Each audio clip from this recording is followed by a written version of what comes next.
Hey everyone, welcome to this other lab session that has to do with a single slit experiment. This is part 2 of lab 12 entitled interference and diffraction.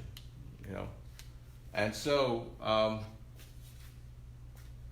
for the single slit experiment, unlike the double slit, we have only one aperture at the light source. We don't have two holes, but we have just one very tiny little hole.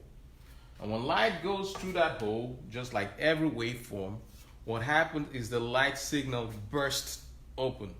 You will see it with the simulations that I will require that you strongly do those simulations in order to understand the phenomenon, in order to have a visual of what I'm talking about. So the light wave will go through an aperture of size size W or A, depending on what text you're using. In the PowerPoint slides, I use both. So for every intent and purposes, A and W are interchangeable in the single slit experiment. But usually we'll go with W, okay? For width, W for width. So the width here is W, and you have, as the signal bursts out, you have a ray R1 that ends up creating a dark fringe, and you have a ray R2 that hits the central maxima on your screen. Now remember, the central maxima is the brightest. Is the brightest of all the bright fringes generated during diffraction. For the single slit experiment, and only for the single slit experiment, this central maxima is of width 2y, while all the other bright fringes are of width y. So for the single slit experiment, I repeat, single slit experiment, one of the way you know you're dealing with a single slit experiment is the central maxima has a width that is double the width of all the other bright fringes. So you see this is 2y for n equals 0, while the width here is y for n equal 1, y for n equal 2, y for n equal 1, y for n equal 2, y for n equal 3. But for n equals 0, you have 2y. We have an angle between the straight line going from the light source to the central maxima versus the line going from the light source to the first dark fringe. We'll call that angle tan of theta, okay? Let's go back to our generic formula. This is the formula I want you to get used with.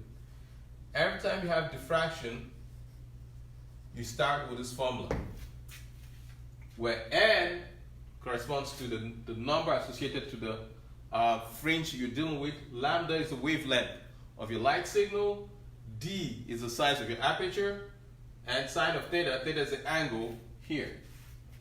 But when you're dealing with a single slit, a couple of things happen. D becomes W, and you have n equals W sine of theta. And we are focusing on the first dark fringe.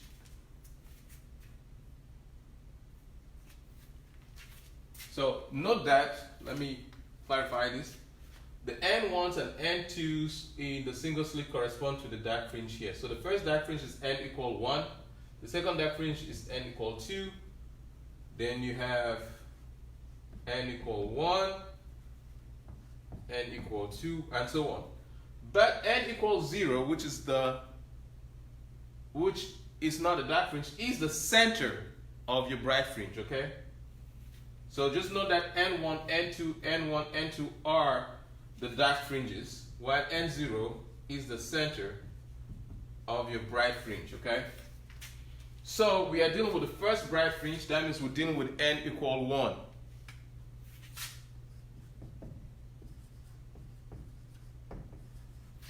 We are trying to solve for W, but what is sine of theta? Sine of theta, if we look at this triangle, this beautiful triangle here, sine of theta is opposite of a hypotenuse, okay? And the opposite here is the distance y, which is half the size of the central maximum. So sine of theta is y, and the hypotenuse, which is the distance of R1, is R1. We don't know what R1 really is, right? We can measure y. So to make things easier, we take into consideration that we are dealing with small angles. And for small angles, tan of theta is approximately the same as the sine of theta. And what is the tan of theta here? The tan of theta here is opposite of adjacent. Tan of theta is the opposite, which is y, of an adjacent R2, which is the same as the distance from the screen on which you have your fringes, the distance from the screen to the slit. So this is just L. Tan is way better than sine because I know what y is and I know what L is compared to the sine that said y and R1. So I'm going to erase this part and I'm going to be using tan of theta. Tan of theta because for small angles and only for small angles, very small angles, assume that the sine and the tan are pretty close. Simply because the cosine of a small angle is almost 1. So I'll rewrite this expression here. Instead of saying lambda equals w sine theta, I'll say lambda is w tan of theta, which means w tan of theta we said was y over L. So I can solve for w by saying w is y times L, lambda times L over y, where lambda is the wavelength of your light, L is the distance from your slit to the screen, and y is the size of your bright fringes, or half the size of your central maximum. So let's talk about how you will measure y, because usually it comes really small. You cannot measure it with a ruler. You must use a caliper, okay? A vernier caliper. So let me show you what it looks like when you do the experiment. When you do the experiment on your screen, you have your central maximum, then you have the other bright fringes, like that, all right? Here is n equal 1, here's n equal 2, n equal 1, n equal 2. If you see, the n correspond to dark fringes. In the single slit experiment, the n corresponds to dark fringes.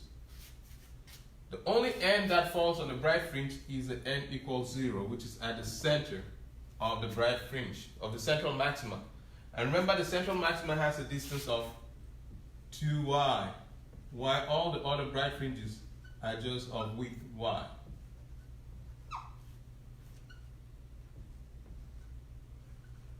So in order to measure my y, in order to measure y with enough precision, I'm not just going to focus on one bright fringe. I'm going to measure a multitude of bright fringes. So I'll probably go from the dark fringe n equal 3, which is here, to the dark fringe n equal 3 on this side. That means I'm going to do something like this. And between n equal 3 on my right and n equal 3 on my left, those two dark fringes, I have a total of 1, 2, 3, 4, 5 bright fringes. But keep in mind that the central maxima is 2y in length. So the total length here is 6y. So let's call that total length x. Okay? So x, which goes from n3 to n3, is made up of y plus 2y plus y plus y, which gives me a total of 6y's. Alright? So if I want to find y, all I have to do is divide my x by 6. And I will take my value of y, I will plug it in here. I will take my value of the distance from the slit to the screen, I will plug it in here. And then I will use my wavelength of my light signal to plug it in here and solve for w, which is the size of the slit on your single slit experiment.